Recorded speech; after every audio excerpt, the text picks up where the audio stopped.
Hello everyone, welcome to this amazing platform Intense Focus Academy। पिछली class में हम लोगों ने देखा था कैसे सेल साइकिल और सेल डिवीजन स्टार्ट हुआ था और आज हम उससे आगे बढ़ेंगे और लास्ट चैप्टर भी होगा transport across cell membrane.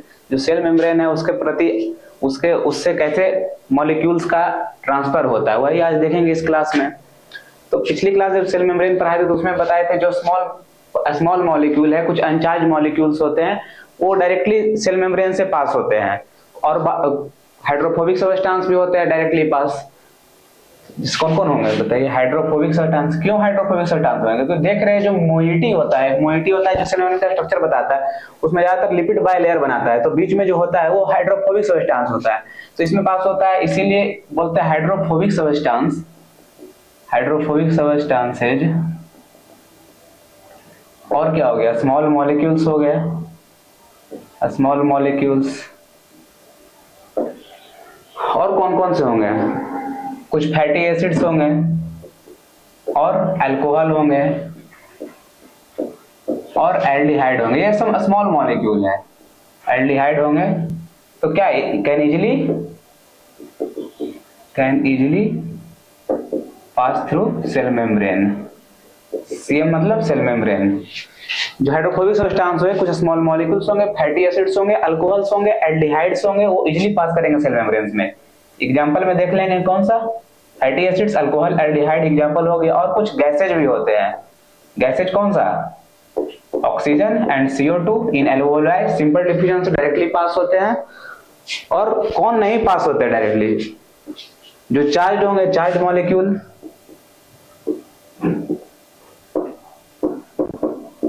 Charge molecule.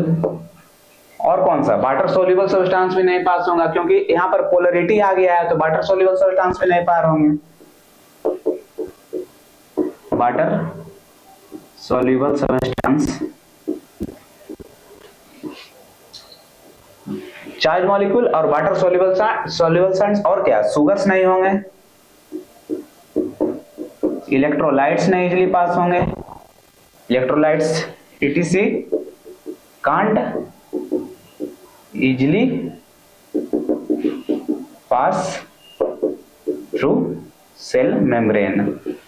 समझे इसका मतलब? Charge molecule, water soluble substances, sugars, electrolytes ये सेल मेम्ब्रेन को इजीली पास नहीं करेंगे। तो इनके लिए कुछ स्पेशल चैनल होंगे। आपको डिस्कस किए थे सेल मेम्ब्रेन में कि कुछ कैरियर प्रोटीन होते हैं, आयन चैनल होते हैं। तो कैरियर प्रोटीन तो आप फैसिलिटेटेड डिफ्यूजन में आगे पढ़ेंगे, पर यहाँ पर थोड़ा डिस्कस कर देते हैं कि यहाँ पर बहुत सारा मॉलिक्यूल होता है, बहुत सारा मॉलिक्यूल होगा, आयन होगा या कोई भी चैनल होगा, तो ये इससे जाकर अटैच करेगा। यहाँ पर एक कैरियर प्रोटीन है। ये क्या है? Carrier protein and ion channels are the modification of transmembrane protein. Transmembrane protein क्या होता है? बोले तो सेल मेम्ब्रेन में प्रेजेंट होता है, जो आउटर इन्वायरमेंट से इनर इन्वायरमेंट तक रहेगा प्रोटीन। तो वही carrier protein and ion channels are the modification of transmembrane protein. तो ये क्या करेगा? ये थोड़ा मतलब इसमें आकर अटैच होगा, ये अपना स्ट्रक्चर चेंज करके नीचे कर लेगा और इसी को कहते हैं कैरियर प्रोटीन। ये कैरियर की तरह यूज किया, फैसिलिटेट किया। आयन चैनल भी एक तरह का फैसिलिटेट करेगा। आयन चैनल्स दो तरह के चैनल होते हैं, एक वाटर चैनल होते हैं। आयन चैनल किस तरह का, किस चीज से बनता है? पॉलीपेप्टाइड चेन से बनता है। मेनी पॉलीपेप्टाइड चेन से चैनल बनता है। दो तरह का, जो वाटर का ट्रांसपोर्ट करता है स्पेशली, उसको क्या कहेंगे? एक्वा चैनल बोलते, उसको एक्वापोरिन्स बोलते हैं, एक्वा वाटर चैनल बोलते हैं, और उसको अलग नाम देते हैं एक्वापोरिन्स। यहाँ पर आयन का कराएगा। और इसमें देखिए इसमें गेट होता है, गेटेड रहता है। इसमें गेट होगा, खुलेगा तब होगा, खुलेगा तब जो आयन से ट्रांसपोर्ट करेंगे। तो देखिए यहाँ तरफ की, आगे की तरफ ये है सोडियम चैनल, इसको नाम देते हैं सोडियम चैनल। और ये अंदर की तरफ प्रेजेंट है पोटेशियम चैनल। एक बात आप लोग याद रखिएगा, ICF और इंट्रासेल्युलर फ्लूइड और एक्स्ट्रासेल्युलर फ्लूइड, इसमें सबसे ज्यादा आयंस कौन पाया जाता है? इंट्रासेल्युलर फ्लूइड में पोटेशियम पाया जाएगा, इंट्रासेल्युलर फ्लूइड में, और एक्स्ट्रासेल्युलर फ्लूइड में सोडियम ज्यादा पाया जाएगा।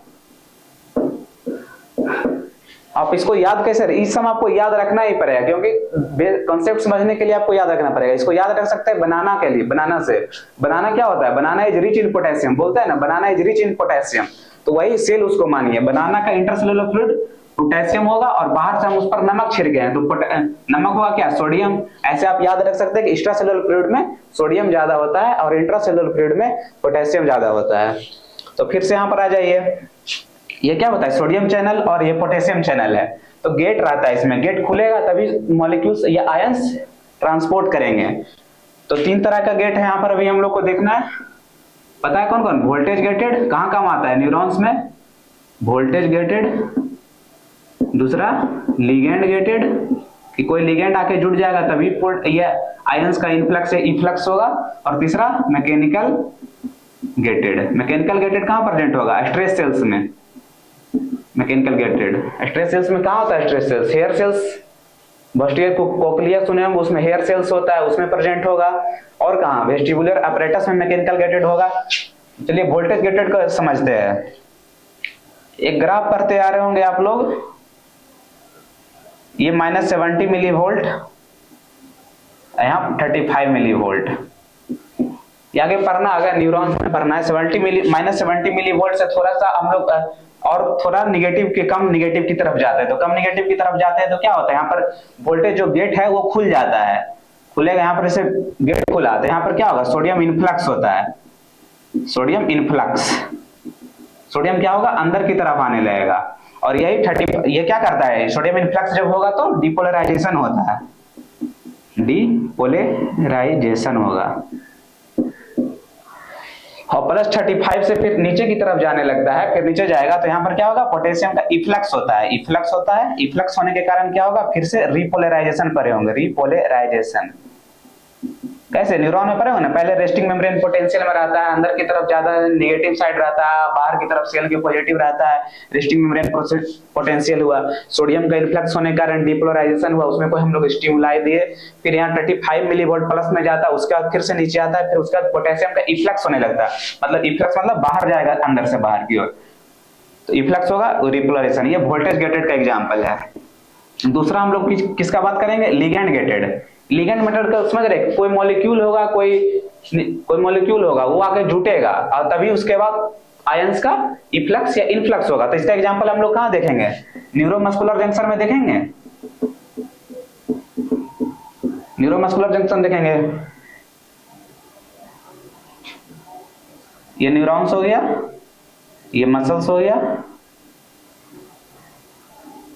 ये कोई मसल है। तो यहाँ पर क्या होता है, यहाँ पर एक गेट प्रेजेंट होता है, यहाँ पर एक गेट प्रेजेंट होगा, ये गेट है हम लोग मान लेते हैं। तो क्या न्यूरोट्रांसमीटर में बहुत सारा अच्छी होता है, इसमें वेसिकल्स होता है, वो क्या रिलीज करता है, न्यूरोट्रांसमीटर रिलीज करेगा। तो यहाँ पर एसिटाइल कोलिन रिलीज करता है, यहाँ पर एक रिसेप्टर भी होता है, और इस रिसेप्टर का क्या नाम रहता है, acetyl choline nicotinic receptor, nicotinic receptor. ये एसिटाइल कोलिन रिलीज किया, एसिटाइल कोलिन यहाँ पर रिलीज होगा तो गेट में यहाँ पर आके लिगेंड, गेट जो है यहाँ पर आके जुटेगा एसिटाइल कोलिन लिगेंड की तरह। उसके बाद क्या होगा, यहाँ पर जब जुट जाएगा तो यहाँ पर क्या हो जाएगा, सोडियम का इन्फ्लक्स होने लगेगा, सोडियम इन्फ्लक्स होगा और इसी को हम लोग स्टिमुलाई देगा, तो हम लोग इसको मोटर की तरह यूज करेंगे। यही न्यूरोमस्कुलर जंक्शन में प्रेजेंट होता है। और तीसरा हो गया मैकेनिकल गेटेड, आपको बताइए हेयर सेल मतलब स्ट्रेस सेल्स में प्रेजेंट होगा, जैसे कि हेयर सेल्स एंड वेस्टिबुलर कोक्युलर में, वेस्टिबुलर अपरेटस में प्रेजेंट होगा मैकेनिकल गेटेड। तो इतना चीज समझ गए, कैरियर, आयन चैनल, ये सब पार्ट है, ये आपको समझा दिए। आगे चलेंगे टाइप्स ऑफ ट्रांसपोर्ट में। टाइप्स ऑफ ट्रांसपोर्ट पढ़ते आ रहे क्या क्या है, एक्टिव ट्रांसपोर्ट, पैसिव, पहले पैसिव लिख लेते हैं,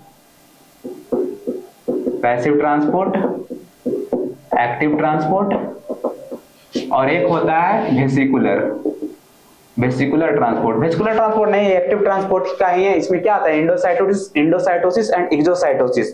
इंडोसाइटोसिस एंड एक्सोसाइटोसिस में भी एनर्जी का यूज होता है। तो और पैसिव में क्या क्या हम लोग को पढ़ना है, पैसिव में पढ़ना है डिफ्यूजन पढ़ना है, और डिफ्यूजन कितने तरह के होंगे, 2 तरह के, एक होता है सिंपल और दूसरा फैसिलिटेटेड, और एक है ऑस्मोसिस। ऑस्मोसिस अलग से भी पढ़ते हैं, पर ऑस्मोसिस यहाँ पर थोड़ा डिस्कस हम लोग कर लेंगे। एक्टिव में क्या हो गया, 2, प्राइमरी एक्टिव ट्रांसपोर्ट, और क्या हो गया, सेकेंडरी एक्टिव ट्रांसपोर्ट। और वेसिकुलर में क्या हो गया, इंडोसाइटोसिस, इंडोसाइटोसिस एंड एक्सोसाइट। इसका मतलब समझ रहे, इंडोसाइटोसिस एंड एक्सोसाइटोसिस। इंडोसाइटोसिस मतलब कुछ अंदर जाएगा सेल के, एक्सो मतलब कुछ बाहर जाएगा। तो इसका एक एक करके हम लोग पढ़ेंगे, जिनको स्क्रीनशॉट खींचना है खींचिए। चलिए फिर हम लोग पहले पैसिव ट्रांसपोर्ट और एक्टिव ट्रांसपोर्ट के बीच डिफरेंस देख लेते हैं।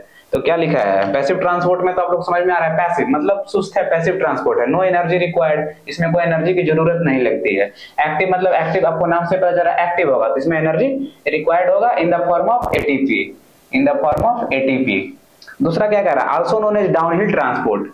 डाउनहिल का मतलब ये हुआ कि आपको हिल को देखते हैं, आप लोग ऊपर चढ़ रहे हुए, नीचे मतलब होता है ऊपर से नीचे की ओर, हायर कंसंट्रेशन से लोअर कंसंट्रेशन की ओर आ रहे हैं, मतलब क्या हुआ, अलोंग कंसंट्रेशन ग्रेडियंट, इसीलिए इसको बोल रहे हैं डाउनहिल। और अपहिल क्यों बोल रहे हैं, क्योंकि नीचे से ऊपर चढ़ना, उसमें हम लोग को एनर्जी लगती है, ज्यादा एनर्जी लगती है, इसलिए uphill transport against concentration gradient. यही लिख रहा है कि डाउनहिल है, ऊपर से नीचे आना है, हायर से लोअर कंसंट्रेशन, मतलब क्या हो रहा है, along concentration gradient, मतलब कंसंट्रेशन के अनुसार आना, हायर से लोअर, या इलेक्ट्रोकेमिकल ग्रेडियंट। इलेक्ट्रोकेमिकल मतलब पॉजिटिव नेगेटिव चार्जेस, इसमें यही बोल रहा है against concentration gradient, concentration gradient के अगेंस्ट ये इलेक्ट्रोकेमिकल ग्रेडियंट।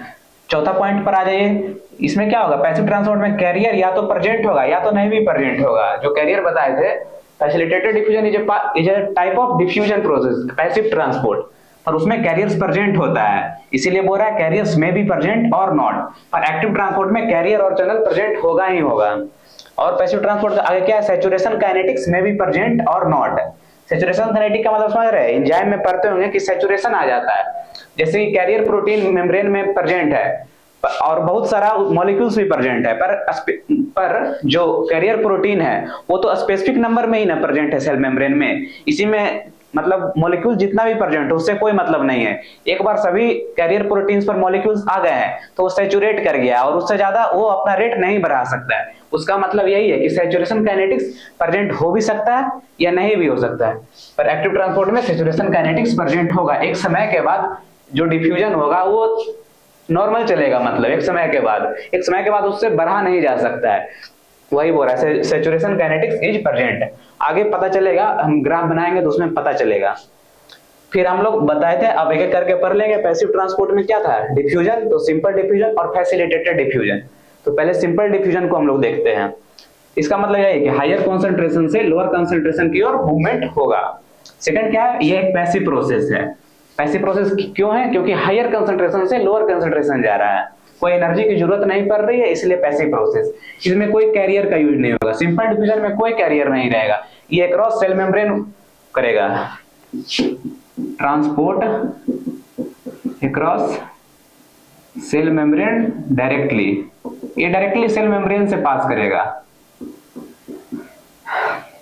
चलिए यहाँ पर फोटो से समझते हैं। ये सेल मेम्ब्रेन है, ये आउटर पार्ट, ये आउटर एनवायरनमेंट है, इनर एनवायरनमेंट है। इधर देख रहे हैं कि इधर सॉल्यूट का मॉलिक्यूल या जो भी है सॉल्यूट का मॉलिक्यूल है, इधर ज्यादा है, ए पार्ट और बी पार्ट। तो इसमें कहां से कहां होगा, ए से बी में जाएगा, क्योंकि हायर कंसंट्रेशन से लोअर कंसंट्रेशन में जाना है, तो ए से बी में जाएगा तो ज्यादा मूवमेंट होगा, और बी से बी आएगा मगर बहुत कम अमाउंट में आएगा। फिर थोड़ी देर बाद आप लोग फिर इसी को देखेंगे। चलिए थोड़ी देर बाद फिर इसी को देखेंगे।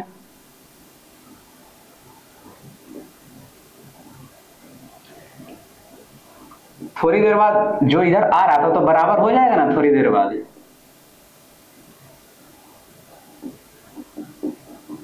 बराबर हो गया। ये है सेल मेम्ब्रेन, जितना इधर जा रहा होगा, जितना इधर भी जा रहा होगा, और इसको क्या नाम देंगे, इस स्टेज में आने के इसको नाम देंगे डिफ्यूजनल इक्विलिब्रियम प्रेजेंट हो गया। इक्विलिब्रियम, जितना कि उधर जा रहा है जितना कि इधर भी आ रहा है।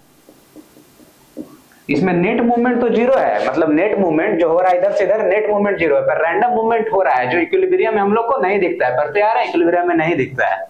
फिर आगे देखेंगे फैक्टर्स अफेक्टिंग डिफ्यूजन। डिफ्यूजन को कौन कौन फैक्टर्स अफेक्ट करते हैं।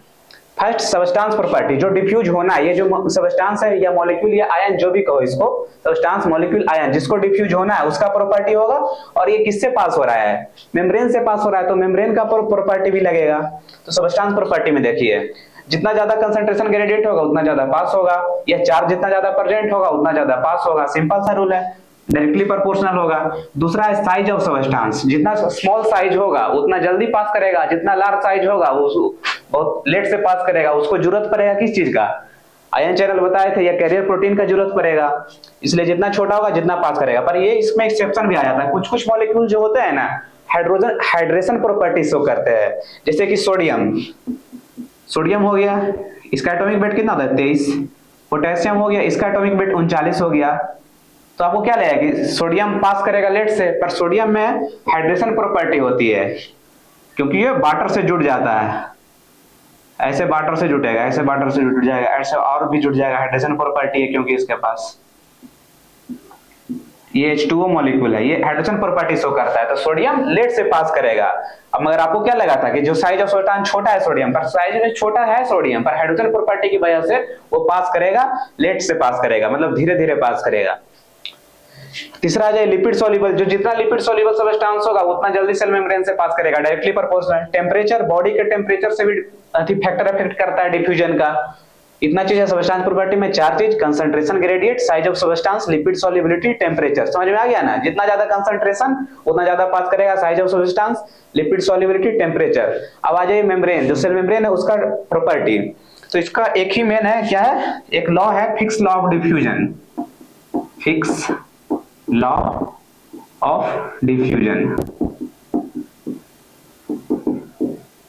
ये एक फॉर्मूला दिए थे, -dA/T C1 - C2, जहां पर जे क्या बता रहा है, net rate of diffusion, net rate of diffusion, और डी क्या है, डिफ्यूजन कोफिशिएंट। कोई भी एथी में पढ़ते हैं, के कोफिशिएंट था इसे फिजिक्स में, डिफ्यूजन कोफिशिएंट। ए से क्या होगा, एरिया, जितना ज्यादा एरिया होगा सेल मेम्ब्रेन का उतना जल्दी जल्दी पास करेगा। तो क्या दिख रहा है, जे ये directly proportional to A, and T यहां पर क्या है, thickness of membrane, thickness of membrane inversely proportional है टी के, तो जितना ज्यादा थिकनेस होगा उतना ही कम होगा, जितना कम थिकनेस होगा उतना ज्यादा होगा डिफ्यूजन। और C1 C2 क्या है, कंसंट्रेशन ग्रेडियंट, कंसंट्रेशन ग्रेडियंट भी क्या है, कंसंट्रेशन ग्रेडियंट भी डायरेक्टली प्रोपोर्शनल है। तो इतना चीज समझे। और क्या, इसका एग्जांपल देखिए, सिंपल डिफ्यूजन का एग्जांपल कहां आपको सबसे अच्छा दिख रहा है, oxygen and CO2 exchange in alveoli.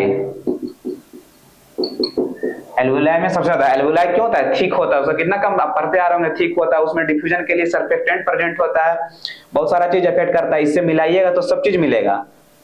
Simple diffusion यही एग्जांपल है बेस्ट, आपको जिसको स्क्रीनशॉट खींचना है खींचिए। चलिए फिर आगे देखते हैं फैसिलिटेटेड डिफ्यूजन। फैसिलिटेटेड डिफ्यूजन नाम से ही समझ में आ रहा है, फैसिलिटेटेड मतलब किसी को फैसिलिटेट कर रहा होगा, कोई चीज होगा, कोई प्रोटीन होगा, वो फैसिलिटेट कर रहा होगा मॉलिक्यूल्स को ट्रांसपोर्ट करने में, तो इसलिए फैसिलिटेटेड कर रहा है, इसीलिए कैरियर मेडिएटेड डिफ्यूजन है, कैरियर मेडिएटेड डिफ्यूजन। ये सिंपल डिफ्यूजन और फैसिलिटेटेड डिफ्यूजन में यही अंतर है, कैरियर का होना। सिंपल डिफ्यूजन में कैरियर नहीं था, इसमें कैरियर है, और बाकी सब चीज सेम है, डाउनहिल ट्रांसपोर्ट होगा, एलोंग कंसंट्रेशन ग्रेडियंट होगा, बाकी सब चीज सेम होगा। चलिए फिगर के थ्रू समझेंगे। सेल मेम्ब्रेन है, सेल मेम्ब्रेन के बीच बीच में कैरियर प्रोटीन होगा, ये देखिए कैरियर प्रोटीन है, तो ये क्या हो रहा है, ये कैरियर प्रोटीन है, यहाँ पर ये आउटर एनवायरनमेंट, ये साइटोप्लाज्मिक एनवायरनमेंट, तो इधर सॉल्यूट ज्यादा है, इसमें कोई आके एक सॉल्यूट होगा जो अटैच हो जाएगा, और ये क्या होगा, अपना स्ट्रक्चर चेंज करेगा। यहाँ पर कैसे चेंज कर रहा है, बाय कॉन्फॉर्मेशनल चेंज। कॉन्फॉर्मेशनल मतलब स्ट्रक्चरल चेंज, स्ट्रक्चरल चेंज करेगा, और उसके साथ देखिए वहां पर ऊपर था, यहाँ पर नीचे हो गया, और नीचे साइटोप्लाज्म में आके अपना ये ट्रांसपोर्ट जो मॉलिक्यूल होगा या कोई भी आयन होगा उसको छोड़ देगा। तो आगे समझने वाली बात यह है कि carrier protein is fixed in number in cell membrane. जो कैरियर प्रोटीन होता है सेल मेम्ब्रेन में नंबर में फिक्स होगा, उसका नंबर फिक्स होगा। मॉलिक्यूल का क्या, मॉलिक्यूल जो है इधर ये सब्सटेंस है वो तो नंबर में बढ़ते ही रहेंगे, मगर जो कैरियर प्रोटीन है वो फिक्स्ड है, यहाँ पर फिक्स्ड रहेगा। और ये क्या कर रहा है, show competitive inhibition. Competitive inhibition का मतलब है कि ये कंपटीशन भी शो करेगा, मतलब यहाँ पर कुछ और मॉलिक्यूल है तो कहीं इसको हटा के ये जो ब्लू वाला मॉलिक्यूल है कंपटीशन शो करेगा, और ब्लू वाला मॉलिक्यूल यहाँ पर आके जुड़ जाएगा, फिर ये अंदर आ जाएगा। इसका एग्जांपल, इसको बोलते हैं, इसी नेचर को बोलते हैं कॉम्पिटिटिव इनहिबिशन। ये किसमें शो होता है, एक डी ग्लैक्टोज होता है और डी ग्लूकोज होता है, डी गैलेक्टोज करेगा, डी ग्लूकोज बढ़ते रहेगा, वहां पर जब कंपटीशन में डी गैलेक्टोज आ जाएगा तो गैलेक्टोज का ट्रांसपोर्ट करने लगेगा, इसी को कह रहा है कंपिटिटिव इनहिबिशन। चलिए आगे बढ़िए, यहाँ ग्राफ पारे हुए हैं, ग्राफ का समझ रहे, ग्राफ में यही बताया गया है कि बाहर का कंसंट्रेशन है और यहाँ पर रेट ऑफ डिफ्यूजन है। तो सिंपल में क्या होगा, सिंपल में मॉलिक्यूल जितना होगा वो अपना एक लीनियर की तरह से बढ़ते रहेगा, जैसे कि ये बढ़ा है, यहाँ पर जैसे पॉइंट दिए, ये 1 हो गया, ये 2 हो गया। अब इसमें कंपेयर करिए कि दोनों में सेम चीज हो रहा है, धीरे धीरे बढ़ रहा है, मतलब जितना कि मॉलिक्यूल प्रेजेंट होगा आउटर एनवायरनमेंट में उसी हिसाब से अंदर डिफ्यूजन होते रहेगा सिंपल में। मगर फैसिलिटेटेड में क्या होगा कि कैरियर फिक्स है, यहाँ पर बताया ना कैरियर फिक्स है और मॉलिक्यूल्स कितना भी रहे, मगर कैरियर में जब फिक्स हो गया, सैचुरेट हो गया है सब, सैचुरेट का मतलब हो गया होता है कि जितने भी कैरियर प्रोटीन है वो मॉलिक्यूल से बाइंड हो चुके हैं, तो उससे ज्यादा तो उसका डिफ्यूजन बढ़ा नहीं ना हम लोग सकते हैं। तो एक पॉइंट आएगा, वहां के बाद जो सैचुरेट हो जाएगा, वहां के बाद जो रेट ऑफ डिफ्यूजन हो जाएगा वो नॉर्मल हो जाएगा, रेट ऑफ डिफ्यूजन उससे आगे नहीं बढ़ा सकता। और इसी पॉइंट को बोलते हैं टीएम। टीएम मतलब क्या हो गया, ट्रांसपोर्ट मैक्सिमम। यहाँ पर ट्रांसपोर्ट मैक्सिमम होगा, उसके आगे उससे ज्यादा ट्रांसपोर्ट नहीं होगा। यही ग्राफ का मतलब यही है कि सिंपल में लीनियरली बढ़ते चल जाएगा और फैसिलिटेट में एक पॉइंट आएगा जहां सैचुरेशन पॉइंट आएगा और उसके बाद रेट ऑफ डिफ्यूजन नहीं बढ़ेगा। अब फैसिलिटेटेड डिफ्यूजन का एग्जांपल लिख लेते हैं। एग्जांपल कौन होता है, ग्लूकोज ट्रांसपोर्ट।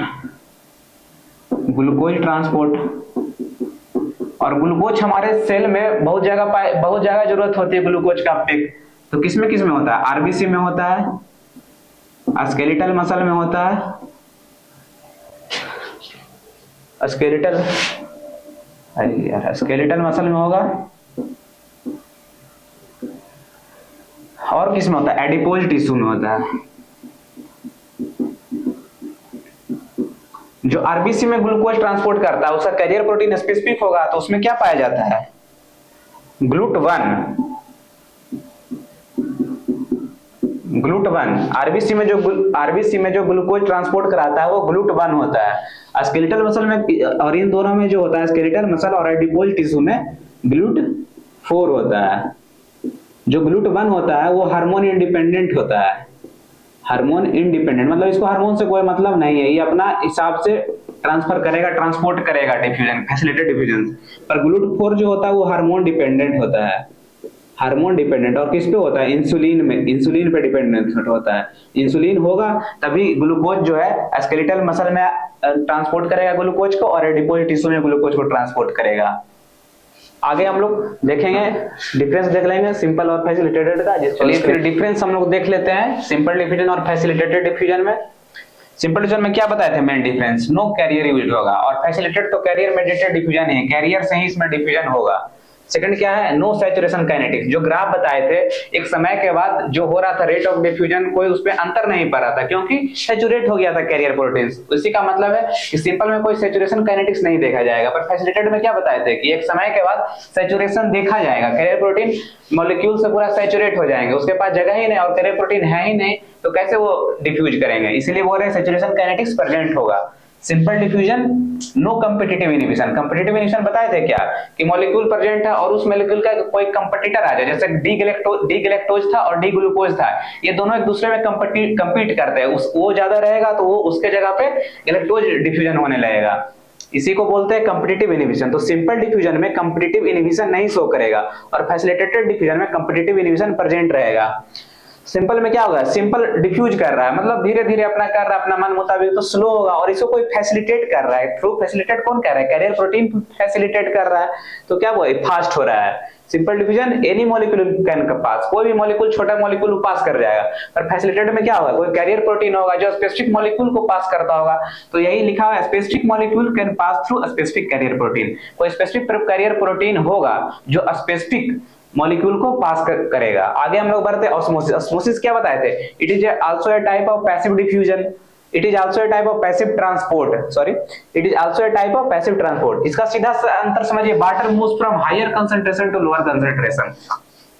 जहां सॉल्यूट ज्यादा होगा वहां वाटर मूव कर जाएगा, जहां सॉल्यूट ज्यादा होगा वहां वाटर मूव कर जाएगा। याद रखिए, ये वाटर की जगह सॉल्वेंट भी आप लोग यूज कर सकते हैं।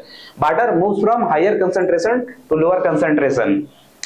सेकंड चीज है osmolarity, number of solutes in solution. एक सॉल्यूशन में कितना नंबर ऑफ सॉल्यूट्स है उसी को बोलते हैं ऑस्मोलरिटी। जिसमें ऑस्मोलरिटी ज्यादा होगा उसमें सॉल्यूट्स ज्यादा होगा, मतलब क्या सॉल्यूट ज्यादा होगा, वाटर कम होगा, यही समझ रहे, सिंपल सा अर्थ यही है। फिर टोनिसिटी एक आता है, ability of cell to gain और लूज वाटर। कोई सेल का एबिलिटी होता है वो कितना वाटर को लूज कर सकता है और कितना लूज कर सकता है और कितना गेन कर सकता है। ऑस्मोलरिटी और depends on tonicity, tonicity depends on osmolarity, tonicity जो होता है वो ऑस्मोलरिटी पे डिपेंड करता है। फिर उसी के टोनिसिटी के हिसाब से तीन सॉल्यूशन हम लोग बांटते हैं, आइसोटोनिक सॉल्यूशन, हाइपोटोनिक सॉल्यूशन और हाइपरटोनिक सॉल्यूशन। यहाँ पर सिर्फ समझ लेते हैं, आप लोग को एमएसएन में पढ़ाया गया, वहां पर जाके पढ़ें। आइसोटोनिक में क्या होता है, आइसोटोनिक सॉल्यूशन में क्या होगा, आइसो मतलब इक्वल, मतलब इक्वल कंसंट्रेशन है, सेल के अंदर भी कंसंट्रेशन है जो इक्वल है और जो सॉल्यूशन का भी इक्वल है। तो यहाँ पर कोई मूवमेंट आपको नहीं दिखेगा, इक्विलिब्रियम दिखेगा, पास होते रहेगा, रैंडम मूवमेंट होते रहेगा, पर आपको कोई नेट मूवमेंट नहीं दिखेगा कि इधर से इधर हो रहा है। तो इसमें क्या कोई मूवमेंट नहीं होता है। इसका एग्जाम्पल आप लोग पढ़े होंगे, अरे Ringer lactate sodium 0.9%। Hypotonic solution क्या कर रहा है, हाइपोटोनिक सॉल्यूशन, उसमें क्या होगा, टोनिसिटी डिपेंड्स ऑन ऑस्मोलरिटी, मतलब सॉल्यूट कम होगा, तो सॉल्यूट कम, concentration gradient is more inside the cell, मतलब सेल के अंदर सॉल्यूट ज्यादा होगा तो वाटर क्या होगा, सॉल्यूशन से सेल के अंदर जाने लगेगा, तो क्या होगा, सेल फूल जाएगा। किसी के अंदर पानी, मेरे अंदर पानी भर गया तो फूल जाएंगे। जैसे पानी में कोई आदमी देखते हो मर जाता है तो उसके अंदर पानी भर जाता है तो सहला जाता है फूल के, तो यही सेल स्वेल्स अप। तीसरा क्या है, हाइपरटोनिक सॉल्यूशन। इसमें क्या बोलेगा, हाइपरटोनिक सॉल्यूशन होगा, मतलब सेल के अंदर सोल्यूट कम होगा, तो क्या होगा, सोल्यूट कम होगा तो वाटर, सेल का जो वाटर है वो बाहर निकल जाएगा, तो सेल क्या होगा, श्रिंक्स हो जाएगा, मतलब पचक जाएगा, पिचक जाएगा, सेल श्रिंक्स। तो ऑस्मोसिस में इतना ही पढ़ना, ऑस्मोसिस आपको ज्यादा जरूरत पड़ेगा आईवी फ्लूइड्स में, ठीक है, आगे देखेंगे। चलिए फिर आगे हम लोग देखते हैं एक्टिव ट्रांसपोर्ट। एक्टिव ट्रांसपोर्ट में क्या बताए थे, अगेंस्ट कंसंट्रेशन ग्रेडियंट होगा। इसमें जो कंसंट्रेशन ग्रेडियंट मतलब लोअर कंसंट्रेशन से हायर कंसंट्रेशन की तरफ जाएगा। और क्या अपहिल ट्रांसपोर्ट बोलते हैं इसको।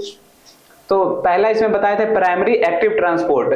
तो इसमें क्या होता है, एनर्जी जो यूज हो रहा है वो डायरेक्टली एटीपी के ब्रेकडाउन से यूज हो रहा है। और सेकेंडरी एक्टिव में क्या होगा, जो एनर्जी यूज होगा वो किसी और मॉलिक्यूल का ट्रांसपोर्ट हो रहा है, उसके कारण उसमें ट्रांसपोर्ट होगा, उसी को बोलते हैं सेकेंडरी एक्टिव ट्रांसपोर्ट। और प्राइमरी एक्टिव ट्रांसपोर्ट में क्या हो रहा है, एनर्जी डायरेक्टली यूज हो रहा है, energy directly use for the breakdown of ATP, ATP का डायरेक्ट टूटेगा और एनर्जी यूज होगा ट्रांसपोर्ट करने में। चलिए हम लोग एक देख लेते हैं, ये सेल मेम्ब्रेन है, मतलब जैसे क्या होता है, एक सेल है, इसमें जो सेल मेम्ब्रेन ऐसे ऐसे प्रेजेंट होता है, उसी को हम लोग यहाँ पर बड़ा किए इनलार्ज व्यू देखते हैं, इनलार्ज व्यू। तो यही है फॉस्फोलिपिड बाइलेयर हो गया। और ये जो होता है एक्टिव ट्रांसपोर्ट, ये कोई इसमें प्रोटीन प्रेजेंट होता है, ट्रांसमेम्ब्रेन प्रोटीन इसको बोलते हैं। तो इसमें एक्टिव ट्रांसपोर्ट में एक अल्फा यूनिट होगा, एक बीटा सब यूनिट होगा, बीटा यूनिट होगा, सब यूनिट होते हैं alpha unit and beta unit. तो देखिए अल्फा में क्या होता है, अल्फा यूनिट में अंदर की तरह इंटरसेलुलर साइट में, इंट्रासेलुलर में क्या क्या प्रेजेंट है, सोडियम का प्रेजेंट है, सोडियम 3 सोडियम का प्रेजेंट होता है, एक फॉस्फोराइलेशन साइट प्रेजेंट है, एक एटीपी बाइंडिंग साइट प्रेजेंट है। अंदर की तरफ एक सोडियम बाइंडिंग साइट होगा, 3Na sodium binding site, phosphorylation site होगा और एटीपी बाइंडिंग साइट होगा। यहाँ पर एटीपी बाइंड करेगा, एटीपेज का एक्टिविटी करेगा। एटीपेज क्या है, एंजाइम है, वो अपना एक्टिविटी शो करेगा। और क्या है शो करेगा, एटीपेज है तो तोड़ेगा एटीपी को तोड़ेगा एडीपी प्लस इनऑर्गेनिक फॉस्फेट में। उसके कारण क्या होगा, उसके कारण ये होगा कि जो 3Na है वो अंदर से बाहर की ओर चला जाएगा, जो 3Na प्लस है बाहर की ओर चला जाएगा।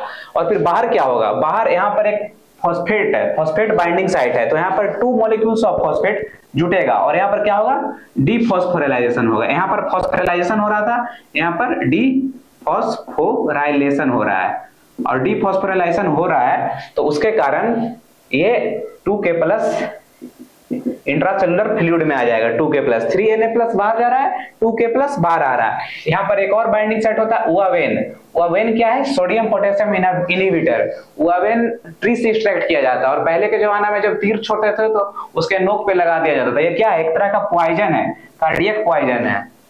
तो ये क्या काम करता है, सोडियम पोटेशियम इनहिबिटर की तरह काम करता है। तो समझे, इसका पूरा सार यही है कि ट्रांसमेम्ब्रेन प्रोटीन होगा, उसमें एक अल्फा यूनिट होगा और बीटा यूनिट होगा। अल्फा में अंदर की तरफ सोडियम पोटेशियम साइट होगा, फॉस्फोराइलेशन साइट होगा और एटीपी बाइंडिंग साइट होगा। और बाहर की तरफ पोटेशियम पोटेशियम बाइंडिंग साइट होगा और UAVN एक सोडियम पोटेशियम इनहिबिटर है। तो ये क्या करेगा, पंप 3Na+ को बाहर छोड़ेगा और 2K+ को अंदर छोड़ेगा with the help of ATP। और बीटा सब यूनिट का कोई काम नहीं, बीटा सब यूनिट का यहाँ पर कोई काम है सिर्फ ग्लाइकोसाइलेशन। ग्लाइकोसाइलेशन इसमें क्या होगा, कार्बोहाइड्रेट जुटेगा, ऐसे कार्बोहाइड्रेट जुटता है ना, जैसे कार्बोहाइड्रेट जुटेगा। तो समझिए इस बात को, क्या हो रहा था, 3Na+ बाहर जा रहा था और 2K+ अंदर आ रहा था। मतलब क्या हुआ, जो केटायन है कहीं ना कहीं ज्यादा जा रहा है, एक बाहर ज्यादा जा रहा है 3Na जा रहा है और आ कितना रहा है 2 ही। तो अंदर की तरफ नेगेटिव चार्ज होगा जनरेट और बाहर की तरफ क्या जनरेट होगा, पॉजिटिव चार्ज जनरेट होगा। समझे इस बात को, 3Na+ बाहर जा रहा है, 2K+ अंदर आ रहा है। तो कहीं ना कहीं एक मॉलिक्यूल ज्यादा बाहर जा रहा है केटायन, तो अंदर की तरह नेगेटिव चार्ज जनरेट होगा और बाहर की तरफ पॉजिटिव चार्ज जनरेट होगा। तो वही लिख रहा है कि आपको क्या बताया था कि कोई भी इंट्रासेल्युलर फ्लूइड में पोटेशियम ज्यादा होता है और आउटर इन्वायरमेंट में एक्स्ट्रासेल्युलर फ्लूइड में सोडियम ज्यादा होता है। तो वही लिख रहा है, maintain high potassium in cell and low sodium in cell. ये क्या कर रहा है, जो प्राइमरी एक्टिव ट्रांसपोर्ट है उसका काम क्या हो रहा है, यहाँ फंक्शन लिखा हुआ है, function maintain high potassium in cell, मतलब सेल के अंदर तो पोटेशियम को मेंटेन किए हुए है और अंदर की तरफ लो सोडियम इन सेल। और क्या कर रहा है ये देखिए, बताएं 3Na+ बाहर जाने से और 2K+ अंदर आने से चार्ज जनरेट हो रहा है। तो to create resting membrane potential of a cell, cell rest करते रहता है तो यही रेस्टिंग मेम्ब्रेन पोटेंशियल रहता है -70 मिलीवोल्ट। फिर उसको कोई हम लोग स्टिमुलाई देते हैं, डिपोलराइजेशन हुआ 35 मिलीवोल्ट तक गया, फिर उसके बाद क्या होगा, रिपोलराइजेशन होगा, सोडियम इन्फ्लक्स होता है। फिर तीसरा क्या लिख रहा है, इट मेंटेन सेल वॉल्यूम। क्या होगा, ज्यादा से ज्यादा ये इलेक्ट्रोलाइट अंदर आएगा बाहर जाएगा, मतलब ये क्या कर रहा है, एक सेल वॉल्यूम को भी मेंटेन कर रहा है, जो सेल का साइज है उसको भी मेंटेन कर रहा है। तो थर्ड काम यही है, इट मेंटेन सेल वॉल्यूम। अब चलिए, कुछ कुछ एक्टिविटी होता है, कुछ कुछ हार्मोन्स होते हैं जो ये सोडियम पोटेशियम पंप की एक्टिविटी को बढ़ा देते हैं और कुछ घटा देते हैं। बढ़ाने में कैसे, जो थायरोक्सिन बढ़ा देता है, इंसुलिन सोडियम पोटेशियम को एक्टिविटी को बढ़ा देता है और एल्डोस्टेरोन बढ़ा देता है। थायरोक्सिन जिसका देखिए हार्मोन बढ़ा होता है थायरोक्सिन में, तो उसका BMR भी बढ़ जाता है। क्यों बढ़ जाता है, क्योंकि उसका sodium potassium pump activity increase हो गया है। सेकंड चीज देखिए, डिक्रीज एक्टिविटी, ऐसे हार्मोन जो सोडियम पोटेशियम पंप की एक्टिविटी को डिक्रीज कर देते हैं। UAVN तो आपको बता दिया है, ये सोडियम पोटेशियम इनहिबिटर है। डिजिटेलिस होता है, डिजिटेलिस आपको एक दवाई का नाम भी सुनने को मिलेगा, डिगॉक्सिन करके आता है, हार्ट में यूज करते हैं, पर कुछ स्पेसिफिक अमाउंट में देते हैं, ज्यादा अमाउंट में देंगे तो फिर वही होगा, दिक्कत करेगा, डेथ भी हो सकता है पर्सन का। थर्ड है डोपामीन, डोपामीन भी सोडियम पोटेशियम पंप की एक्टिविटी को डिक्रीज करता है। 2,4-डाइनाइट्रोफिनॉल, इसको बोलता है 2,4-DNP डाइनाइट्रोफिनॉल, ये भी डिक्रीज करता है। हाइपोक्सिया, ऑक्सीजन की कमी हो जाए बॉडी में तभी भी होता है, और हाइपोथर्मिया मतलब टेम्परेचर कम जाएगा तब भी।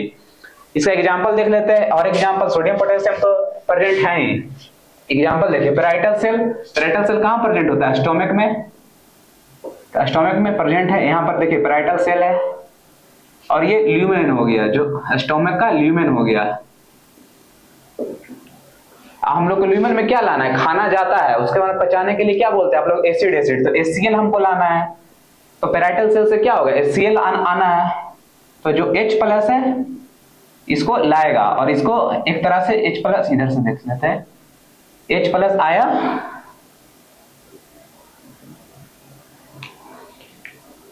और ल्यूमेन से क्या होगा, K+ अंदर चल जाएगा।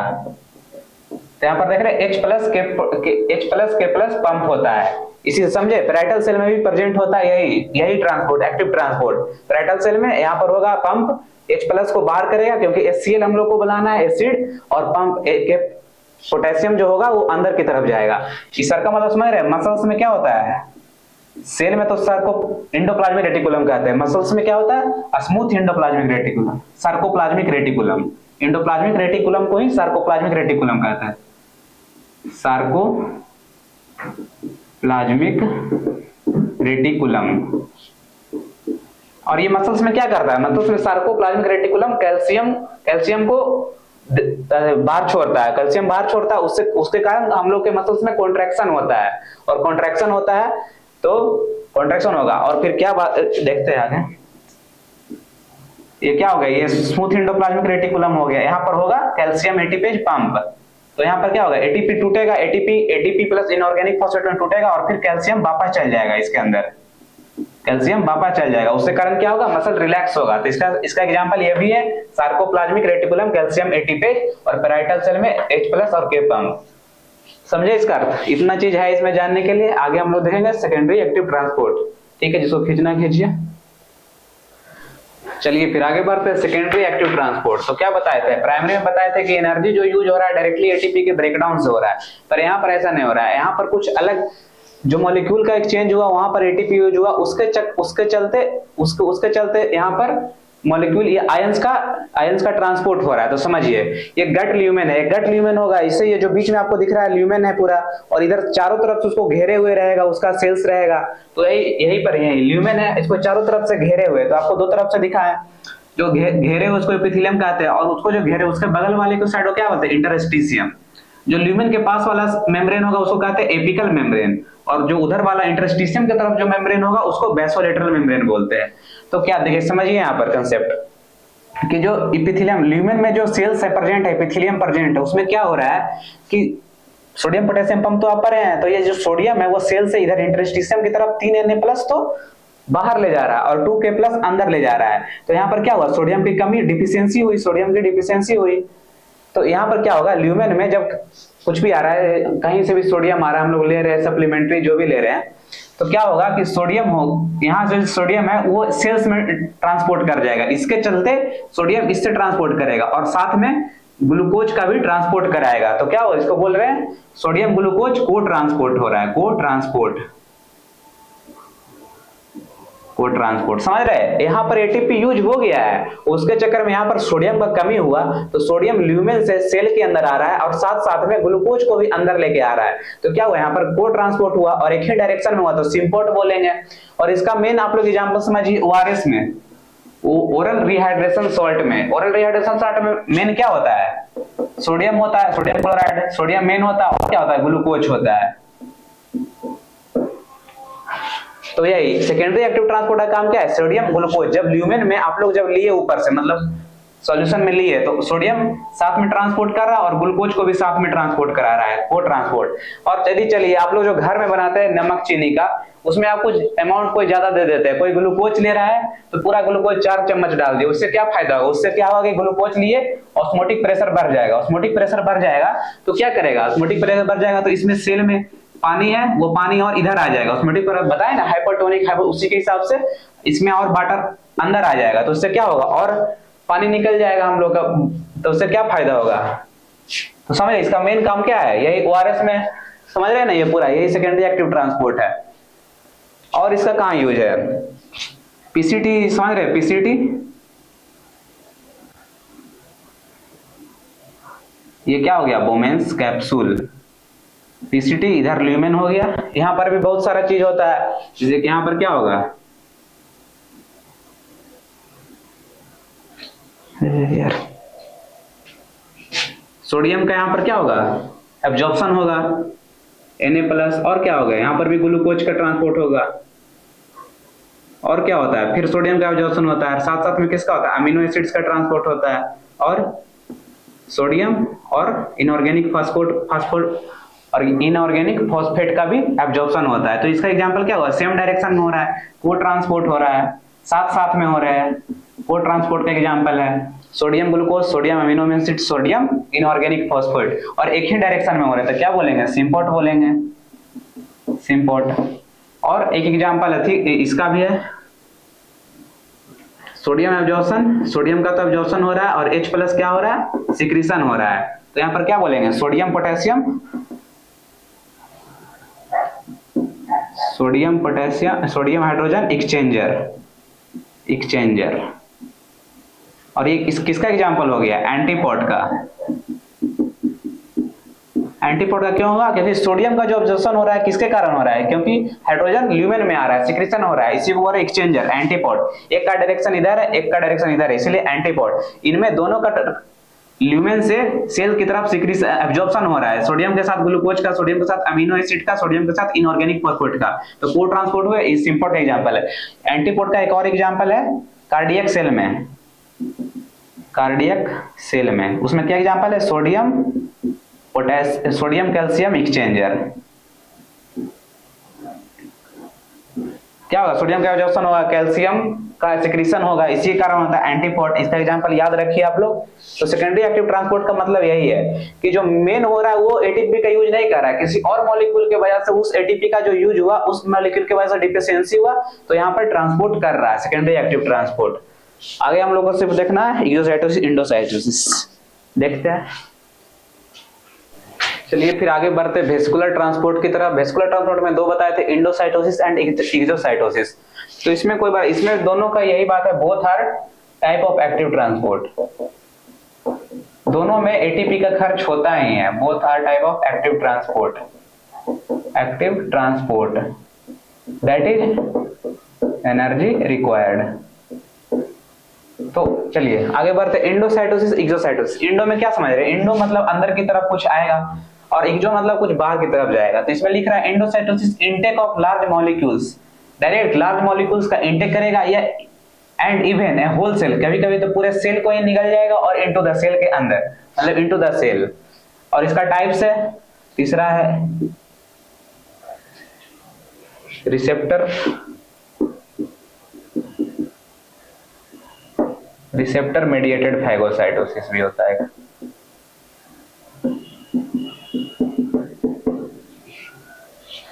फैगोसाइटोसिस मतलब क्या समझ रहे हैं, फैगो मतलब eating, phagocytosis solid particles intake, मतलब कुछ सॉलिड पार्टिकल्स का इनटेक करेगा, उसी को बोलते हैं फैगोसाइटोसिस। जैसे आप लोग बच्चे से पढ़ते आ रहे हो, अमीबा का फोटो पाते होंगे, बोलते हो जैसे मन जैसे पढ़ दो अमीबा का फोटो, ये अमीबा हो गया, और यहाँ पर एक उसका कुछ फूड पार्टिकल पड़ा हुआ है। तो क्या करता है, ये अपना धीरे धीरे धीरे धीरे ऐसे ऐसे करके इसको भी अंदर ले लेगा, फूड पार्टिकल्स अंदर आ जाएगा, उसी को बोलते हैं phagocyte, solid particles intake, amoeba.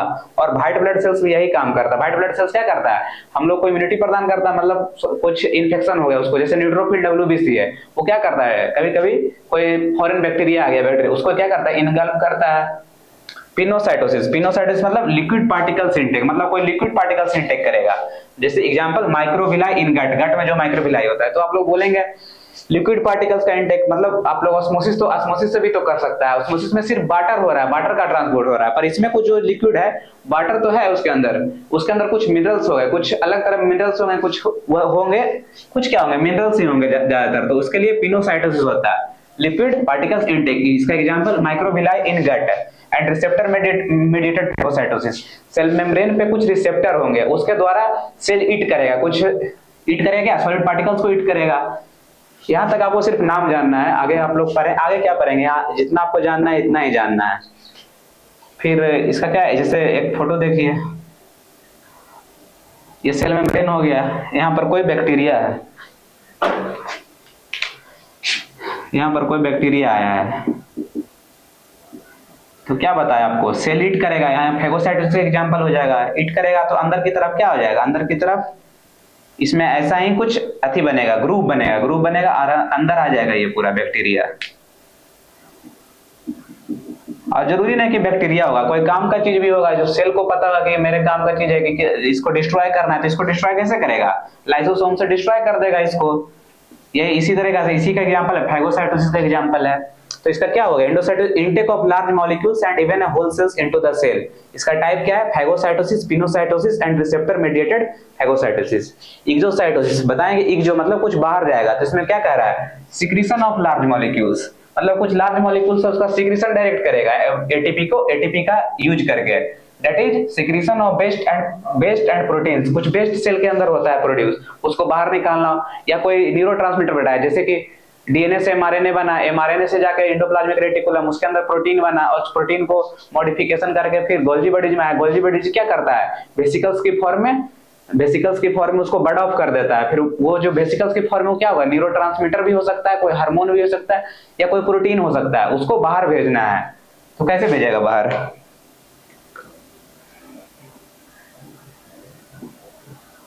और अंदर क्या हो गया, अंदर देखिए वेसिकल्स के फॉर्म में ये प्रोटीन होगा या बेस्ट होगा, कुछ भी होगा, बेस्ट या प्रोटीन, ये बाहर छोड़ देगा।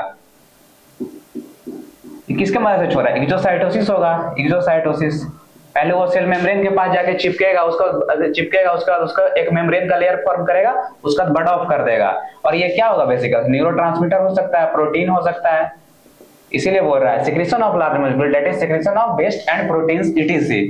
इगोसाइटोसिस एंड एंडोसाइटोसिस, ये हो गया वेस्कुलर ट्रांसपोर्ट एग्जाम्पल। ठीक है, फिर आज के लिए हम लोग इतना ही करते हैं। आपको कोई भी डाउट या क्यूरी हो पूछा करिए कमेंट बॉक्स में। ठीक है, धन्यवाद।